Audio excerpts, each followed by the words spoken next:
In Part 3, we dig into the stakeholders driving the future of the grid and explore how state and federal governments interact as America races to power the AI economy. The stakeholders' obligations and their risk tolerances are across the board. No way, it's very difficult to align with big tech and the trillions of dollars of capital they're deploying. And the long pole in the tent and making an AI economy work is power. So they've got chips, they've got the models running, they're building the data centers. Can we supply them with electricity is really a critical element.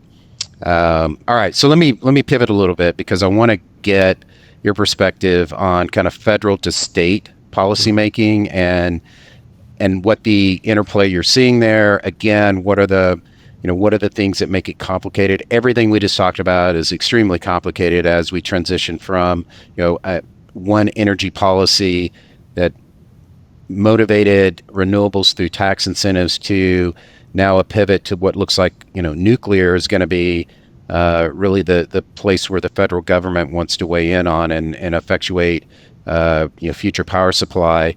How are you guys seeing all that work with state regulation? And of course, in the power industry, the states have a say-so over what you can and can't do in many ways. So there's this, it feels like a battle between federal policy and state policy. How you guys see that playing out?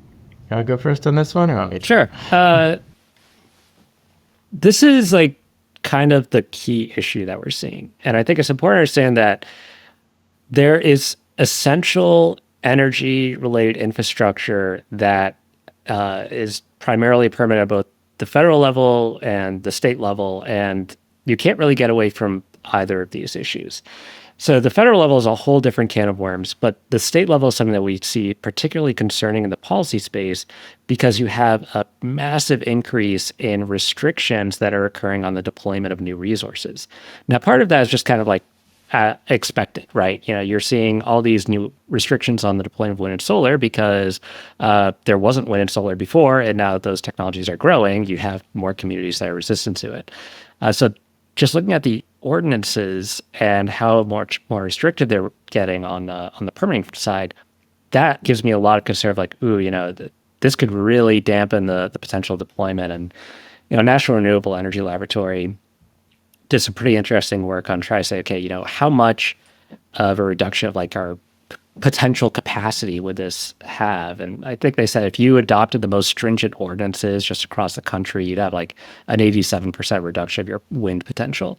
Yeah. You still have a huge amount of wind, but it's like really narrows it. On the kind of climate front and like, the renewable portfolio standards, the subsidies, I think that still has a pretty big driver of whether or not people are going to be investing in fossil fuels versus clean energy. But it's kind of hard to know because you're seeing as the costs go up, the sort of political durability of these policies might start to wane. But I think if you're really concerned about like clean energy deployment, the first thing I'd focus on is, all right, what are the state restrictions on that? And if you're concerned about, like natural gas growth and some of these other things, you might say, okay, federal level is going to be where it's at on a lot of like pipeline issues and et cetera. I'll take it a slightly different direction, but at the risk of stating the obvious, affordability, it just seems like it's going to be an enormous issue going forward. You saw this in the New Jersey governor's race, and you've seen this in like some of the state policies recently. You look at Shapiro in Pennsylvania, wanting to pull out of RGGI, the Regional Greenhouse Gas Initiative, if I got that acronym right. You did. California and some of the recent changes emphasizing affordability. So I think you will see a movement, even with states that have strong climate policies to emphasize affordability. Yeah, I can tell you in my 35 years in this industry, the price of electricity has not been a kitchen table issue the way it is today. And politicians are reacting to that. Of course, they're deflecting from whatever got us in this position in whatever state you're in. So we do see it's just another element of confusion and lack of clarity about, how to make investments to provide lower, more cost-effective electricity as well as higher reliability. So it's a weird time in general to not only for our industry, but we're not acting alone. as a power industry for the most part. Now we've got a lot of elements to deal with. You guys are expressing many of those. So to kind of wrap this conversation up, from a federal perspective, what do you see their role in,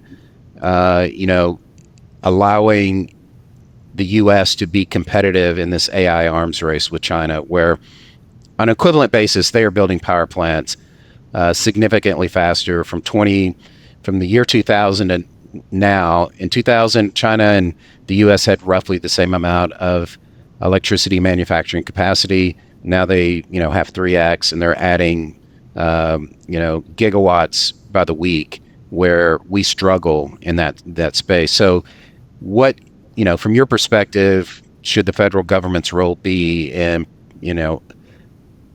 preparing the U.S. power sector to compete with and supply AI, while at the same time keeping reliability and prices cost effective? You want to start, Aaron? I can start if you want. Yeah. Why don't you take this one? Sure. You're really like getting my brain going with this, because it's such a interesting question, and it's challenging, because I think it's very easy to look at the situation and say, okay, we know exactly what the problem is, and we're going to direct the federal government to fix it.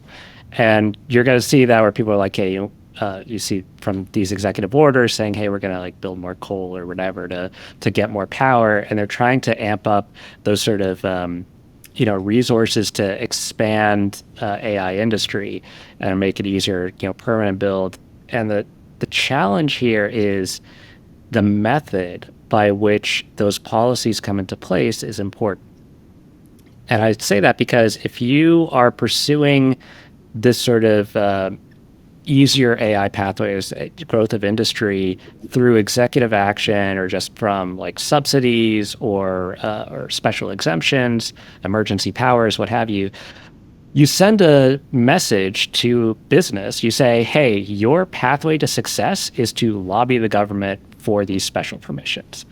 Whereas if you have Congress saying, okay, we're going to have like permitting reform and make it easier to build and site anything, but especially energy and transmission and these resources we need, then that is going to set a better playing field, where the incentive business is to say, we're going to do this better than our competitors. We can do it cheaper, we can do it faster. And that's what you really want to increase productivity.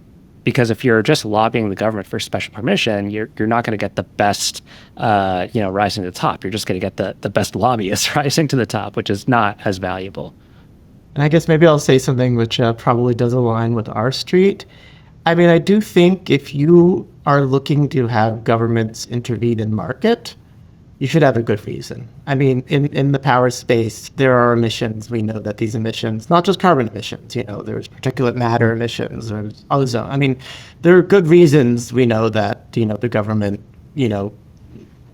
for the government intervening in these markets. So if you are thinking of some government policy, I think it's really worth spending a good amount of time thinking through, like, what is the market failure you're trying to correct? Like, why are you doing this? Why don't we believe that, the private sector will figure this out itself? And there may well be good reasons, but I think it's really important to think those through carefully first. Thank both of you, Aaron, Philip. Great conversation.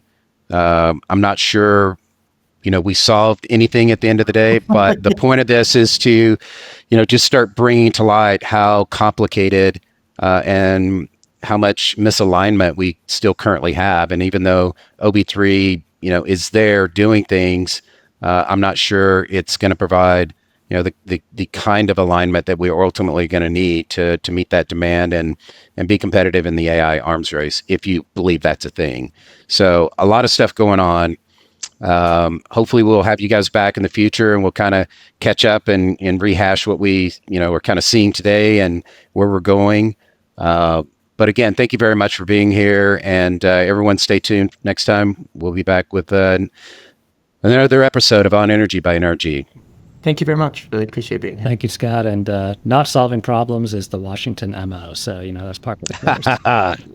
Definitely have to keep that in the podcast. Thanks again, guys. See you soon. Thank you. Thank you. Like this episode, leave a comment, and thanks for joining.